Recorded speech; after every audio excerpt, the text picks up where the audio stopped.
Hey, engine off. Hands up. Hands where I can see them. They're on the wheel. I'm not moving, sir. Don't talk. Step out of the vehicle now. Why are you moving so slow? I'm doing exactly what you're saying. Please, turn around. Hands behind your back. Do it. Do it now. I serve this country. Please, I'm not resisting. Stop resisting. Stop resisting right now. The dashcam clock clicks past 22:41 as red and blue light bleeds across a quiet suburban street. A man steps out of his truck slowly, hands visible, breath measured. His jacket carries medals he didn't wear tonight. He never does. The deputy's voice is sharp, rehearsed, impatient. What follows lasts less than 4 minutes, but it will take years to undo. By morning, a department will be rewriting policy, and a veteran will be relearning silent style. If stories like this matter to you, stories where power is tested, restraint fails, and consequences finally arrive, stay with us. Watch closely. Listen between the words. Accountability doesn't begin with outrage. It begins with attention. Night settles like a held breath as the patrol cruiser eases in behind the pickup, tires crunching softly against the curb. The neighborhood is asleep, porch lights dim, windows dark, lawns trimmed into quiet obedience. At 22:41, the deputy flicks on the overheads. Red and blue spill across mailboxes, tree trunks, the rear window of the truck. Inside the cab, the veteran exhales slowly, the way he was trained to before stepping into uncertainty. On paper, it's nothing. A cracked taillight. A routine stop logged into the system with a few keystrokes. The deputy has already radioed it in unit number, location, vehicle description, his voice flat, professional, already drifting toward the end of shift. Department policy says traffic stops are the most unpredictable encounters in policing. He's heard that line 100 times in briefing rooms that smelled like burnt coffee. Tonight, it feels distant. Familiar, controlled. The veteran rolls down the window before being asked. His hands rest on the steering wheel at 10 and 2, fingers spread, visible. Not performative, instinctive. Muscle memory etched in places far from this street. Afghanistan. Iraq. Checkpoints where hesitation invited bullets and sudden movements ended conversations permanently. He keeps his voice calm when the deputy approaches. Boots scuffing asphalt. Flashlight beam jittering across the interior. Evening, sir. The deputy doesn't answer right away. He angles the light toward the passenger seat, then the back, then the veteran's face. The pause stretches just long enough to register. License and registration, the deputy says. Clipped, efficient. Yes, sir, the veteran replies, eyes forward. They're in my wallet, left pocket, and the registration's in the glove box. He waits. The deputy nods once. Go ahead. The veteran moves slowly, deliberately, narrating each action under his breath. The wallet comes out. The glove box opens with a soft click. Papers shuffle. To him, this isn't caution, it's respect for procedure. To the deputy, watching from a half step back, it looks like delay, overthinking. Something rehearsed. Radio static pops behind them. A dispatcher clears in another unit nearby. The deputy's shoulders tighten almost imperceptibly. He's been trained to watch for tells, stalling, over-explaining, excessive politeness. The academy called them pre-attack indicators. Tonight, they're coloring his perception. Step out of the vehicle, the deputy says suddenly. The veteran freezes, not in fear, but recalibration. This wasn't the script he expected. His pulse ticks up, controlled but present. He places the documents back on the dash carefully. May I ask why, officer? He says evenly. That question, calm, reasonable, lands wrong. I don't need to explain myself, the deputy replies. His voice sharpens. Step out of the vehicle. Now. The word now carries weight. The veteran opens the door slowly. Cold air hits his face. He steps out, tall, broad-shouldered, posture straight without meaning to be. The streetlight catches the faint outline of service ribbons stitched into the inside of his jacket, unseen, unknown. Turn around, the deputy says. Hands behind your back. For a taillight? The veteran asks, not argumentative, just confused. Am I being detained? The deputy's jaw tightens. He hears challenge where there is none.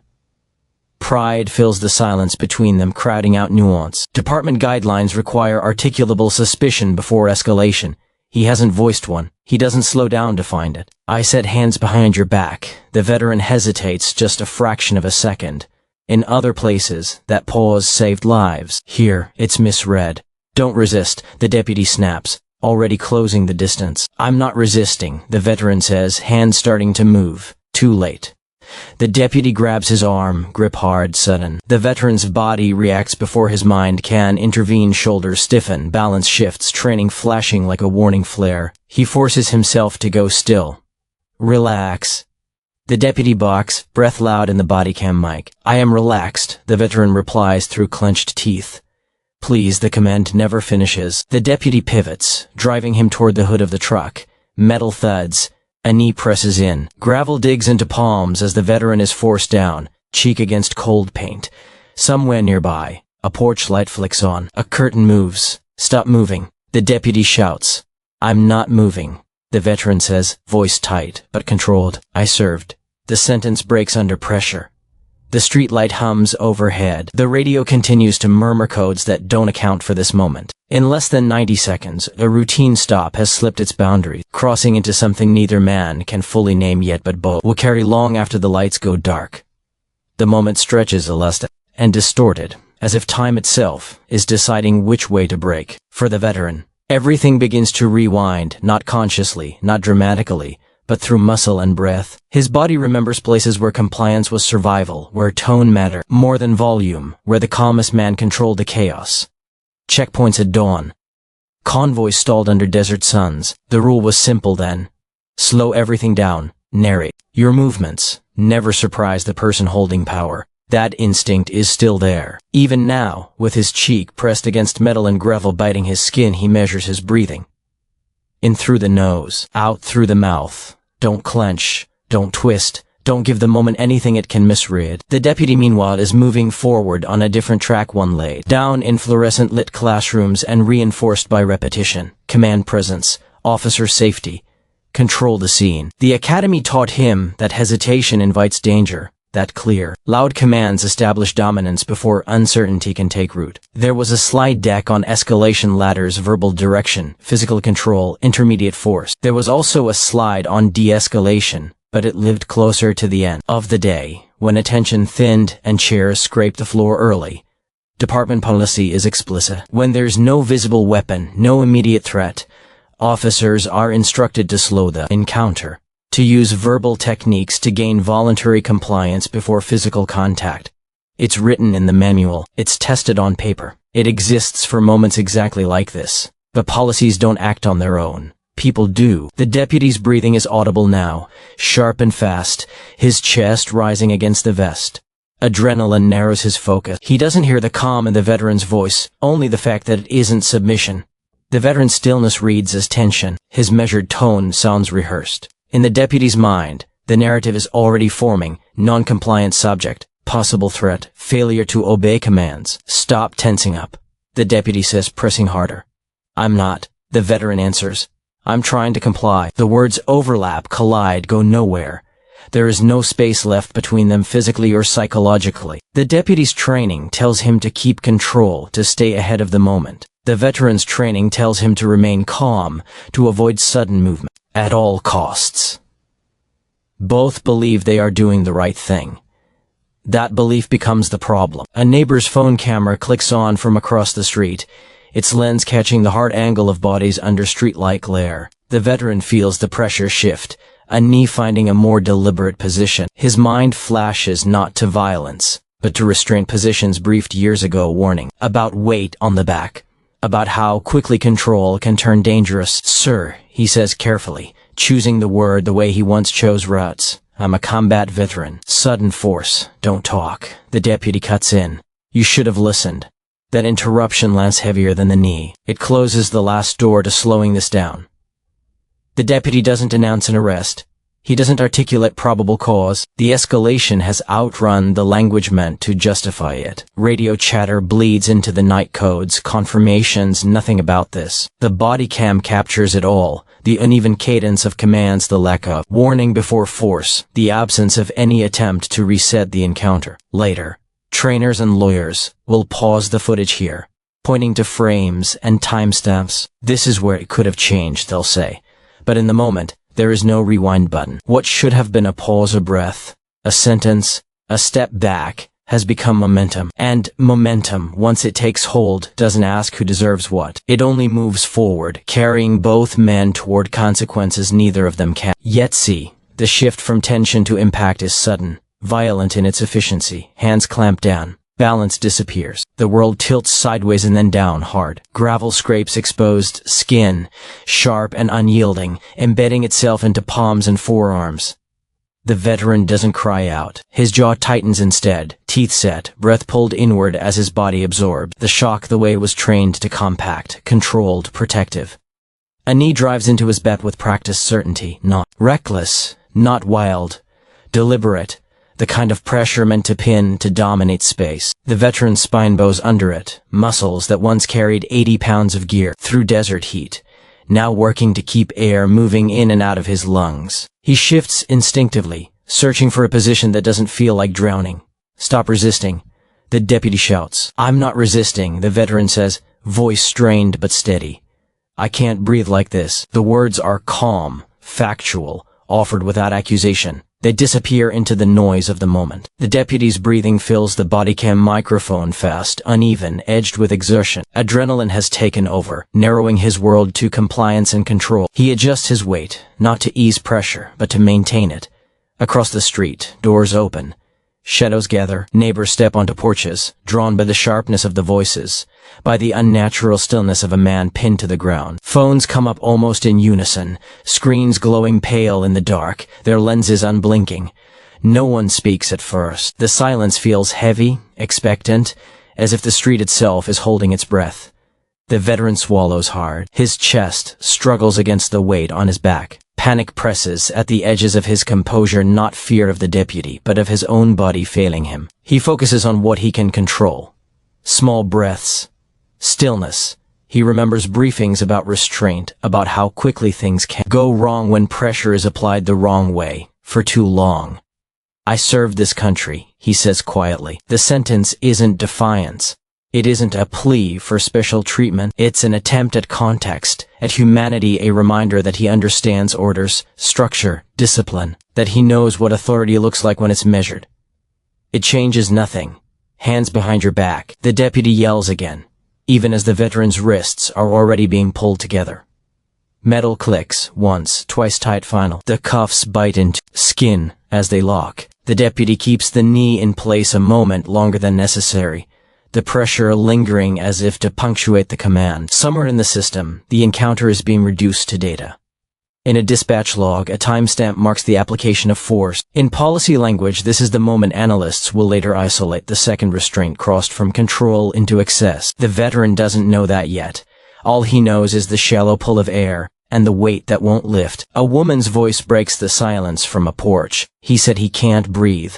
The deputy doesn't look up. His focus stays fixed on procedure now. Search, secure, maintain scene integrity. He shifts his weight finally, rising enough to let the veteran draw a deeper breath. The relief is immediate and dizzying. The world swims. As the veteran is rolled onto his side, gravel falling from his clothes, his eyes catch the glow of a phone camera inches away. He meets the gaze behind it, briefly, not with anger, not with shame, but with something quieter. Awareness. This moment, he understands, is no longer just his. The cruiser lights continue their silent rotation, washing the street in color. The neighborhood watches. The Bodycam keeps recording. And in that narrow space between impact and aftermath, the shape of what's coming begins to form. Slowly, inevitably around a moment that cannot be taken back, morning arrives without ceremony. No sirens. No lights, just paperwork. The veteran sits at his kitchen table with an ice pack pressed against his shoulder, another resting across his lower back. The cold seeps in slowly, dulling the ache but not the stiffness. Every movement feels deliberate now, measured in a different way. On the table are forms, incident numbers, case references, medical discharge, notes written in neutral language that reduces pain to bullet points. Soft tissue injury. Contusions consistent with restraint. He reads them twice, then sets them down. Pain, he learns, can't be procedural. By mid-morning, Internal Affairs has already made contact. The voice on the phone is polite, almost gentle, carefully detached. They explain the process. Statements will be taken. Footage will be reviewed. The department takes these matters seriously. The words are familiar. He's heard versions of them before, in other systems, other hierarchies. Accountability framed as patience. At the station, the deputy is having a different morning. A union representative sits beside him in a small interview room, notepad closed, posture relaxed. The advice is standard. Keep answers brief. Don't speculate. Memory can be unreliable under stress. They will walk through the footage together later. For now, the emphasis is on procedure, not outcome. This doesn't mean you did anything wrong, the rep says calmly. Reviews are automatic. The deputy nods. His jaw is tight. He replays the stop in his head, not the knee, not the pressure, but the hesitation. The moment he felt control slipping. He doesn't describe fear, he calls it officer safety. The video leaks just after noon. It doesn't arrive with fanfare, no press conference, no announcement. It appears first on a neighborhood social media page, posted by a bystander whose hands shook slightly while recording. Within hours, it's everywhere, cropped, slowed, annotated. The Bodycam angle pairs with cell phone footage, creating a composite view no single witness had in the moment. Experts begin to weigh in, their commentary calm, precise. Former trainers point to the use of force continuum, explaining how each level is meant to respond to a specific threat. Medical professionals pause the frame where the knee is placed, discuss positional asphyxia risks and the physiology of restricted breathing. A retired sergeant notes the absence of verbal de-escalation, the failure to articulate probable cause before physical control. None of them raise their voices, they don't need to. Public reaction doesn't explode.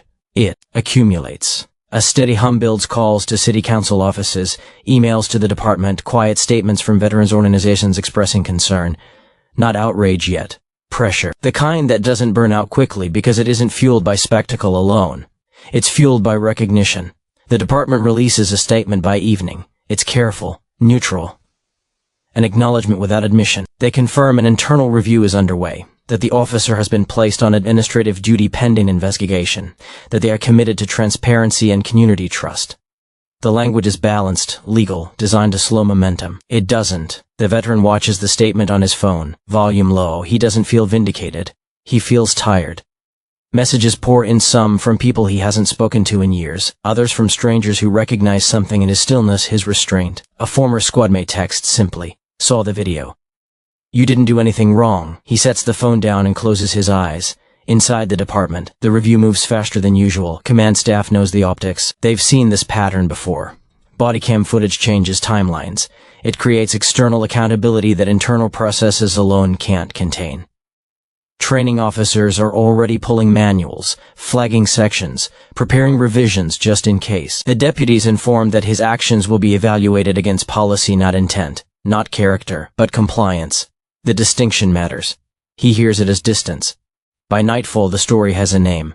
By the next morning, it has analysts. And beneath all of it, running quietly but persistently, is the understanding that this will not resolve with a single finding. Something has shifted, not dramatically, not cleanly, but enough to make neutral language feel thin. In the space between official review and public judgment, both men wait, one with ice packs and memories, the other with counsel and policy manuals, while a system begins, reluctantly, to look at itself. The months don't pass cleanly, they stretch. Depositions are scheduled, postponed, rescheduled again. Windowless conference rooms replace courtrooms, at first long tables. Pitchers of water untouched, microphones adjusted but rarely needed. Lawyers speak softly, precisely. Every question is a corridor leading backward, asking the veteran to walk the night again, step by step, second by second. Describe your movements. Describe his tone. Describe how it felt. He answers without embellishment. Not because it doesn't hurt to remember, but because accuracy has always been his discipline. Dates are confirmed. Times cross-checked. The Bodycam footage plays more times than he can count. Slowed, paused, frozen on frames where posture and pressure become evidence. Each viewing drains something from him, not anger, something quieter. A kind of hollowing. Across town, the department is doing its own accounting. Training manuals are pulled from shelves, pages dog-eared and highlighted. Supervisors testify about protocols that exist precisely to prevent what happened. The language is clinical now, stripped of emotion. Verbal de-escalation requirements. Proportionality of force. Failure to reassess threat once compliance is achieved. Every sentence points inward, whether anyone wants it to or not. Experts retained by the city speak plainly. They don't speculate about intent. They don't need to. They speak about standards, about reasonable alternatives, about time, how even 5 seconds can change the outcome of a restraint. Their conclusions are careful but unmistakable. This was preventable. The deputy's deposition is shorter. His attorney guides him through answers that emphasize training, perception, officer safety. He listens more than he speaks. The video does most of the talking now. In moments where silence stretches too long, he glances at the table, at his hands. They don't shake. But they don't rest easily either. Behind closed doors, risk managers begin to calculate. They look at precedent, similar cases, jury tendencies, the cost of litigation versus the cost of acknowledgement. They consider the footage, the expert opinions, the public mood that hasn't dissipated. It hasn't escalated either. It's simply they're steady, watching. When the number is proposed, it lands without drama. $18 million. No adjectives accompany it. No moral framing. It isn't described as punishment. It isn't framed as victory. It is recorded as resolution. An admission not of malice but of failure, systemic, procedural, cumulative. The city council approves it in a late session, the vote decisive. The statement released afterward emphasizes healing, reform, commitment to change. The language is familiar, but this time it's paired with action. Policies are revised, not cosmetically, but structurally. De-escalation refreshers become mandatory twice a year, scenario-based and evaluated by outside trainers. Traffic stop protocols now include a required pause, a documented verbal check-in, before physical contact when no immediate threat is present. Dispatch screens add a flag for veteran status when available, not as exemption, but as context. A reminder. Early intervention systems are expanded, designed to identify patterns, complaints that cluster, use of force reports that escalate in frequency. Supervisors are required to act, not observe.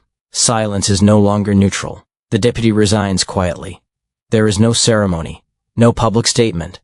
His name appears briefly in an internal memo acknowledging his departure, effective immediately. He clears out his locker on a weekday afternoon, when the station is mostly empty. The badge goes into a box. The uniform follows. He leaves through the same door he's used for years, now just another exit. For the veteran, the settlement doesn't arrive as relief. It arrives as paperwork. There are forms to sign, tax implications to consider, funds allocated to medical care he didn't plan on needing. He donates some of it without announcement. He sets aside the rest and tries not to let the number define the experience. Money doesn't rewind nights. It doesn't erase the way his body tenses now, when lights flash unexpectedly. It doesn't quiet the echo of gravel against skin. When asked by a reporter if he feels justice was served, he pauses longer than expected. I don't know if justice is the right word, he says finally. Justice feels clean. This doesn't. This feels finished. Maybe. Later, alone, he uses a different word. Exhaustion. Not the physical kind, though, that lingers, but the deep, bone-level fatigue of having been seen too clearly, too publicly, and for too long, of carrying a moment until it reshapes institutions but never quite leaves you. He drives down the same street months later. The cracked taillight has been replaced. The houses look the same. Lawns trimmed. Porch lights warm. It's quiet. Not the fragile quiet of avoidance, but something steadier. Nothing has been undone. But something has shifted. The department operates differently now. Officers hesitate a beat longer. Commands are followed by explanations more often than not. Supervisors interrupt trajectories before they harden into habit. These changes don't make headlines. They don't trend. They simply exist embedded in routine. The street is quieter now, not because nothing happened, but because something finally did. And in that quiet, imperfect and earned, the cost of silence becomes clear, not just in dollars, not just in careers, but in the understanding that when systems listen only after impact, the price will always be higher than it needed to be.